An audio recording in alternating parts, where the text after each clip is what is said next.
Анатолий Молчанов, Тихвин. Читает Цыдыпов НХ. Они были уже далеко за блокадой, вывозимые в тыл ленинградские дети. Где-то там, позади артобстрелов раскаты, вой сирен, стук зениток в прожекторном свете. Надоевшие бомбоубежищ подвалы, затемненных домов неживые громады, шепот мам на тревожном перроне вокзала. Будет все хорошо, и бояться не надо. А потом путь по Ладоге, штормом объятый. Волны, словно таран, били в барже с разгона. Наконец, твердый берег, уже за блокадой, и опять пересадка, и снова вагоны. Они были уже далеко за блокадой. Все спокойнее дышалось спасаемым детям. И стучали колеса. Бояться не надо, бояться не надо. Мы едем, мы едем. Поезд встал, отдуваясь на станции Тихвин.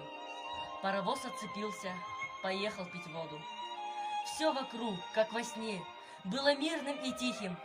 Только вдруг крик протяжный за окнами: «Воздух! Что случилось? Налет! Выходите быстрее!» «Как налет? Но ведь мы же далеко от фронта! Выводите детей из вагонов скорее!» А фашист уже груз сыпанул с разворота.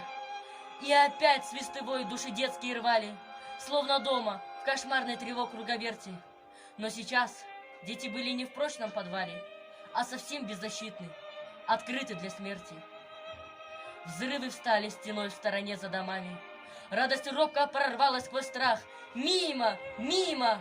И душа вновь припала к надежде, как маме. Ведь она где-то рядом, не слышно, незримо.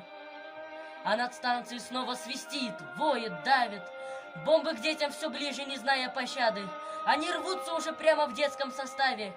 «Мама, ты говорила, бояться не надо!»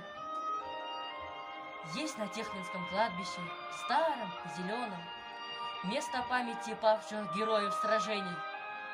Здесь в дни воинской славы склоняют знамена, рвет минуту молчания салют оружейный. А в другой стороне, в скромной братской могиле, спят погибшие здесь ленинградские дети.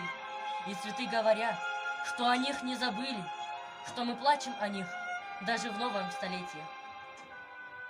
Помолчим возле них, стиснув зубы упрямо, перечтем вновь и вновь скорбный текст обелиска, и почудятся вдруг голоса: «Мама, мама, приезжай, забери нас отсюда, мы близко».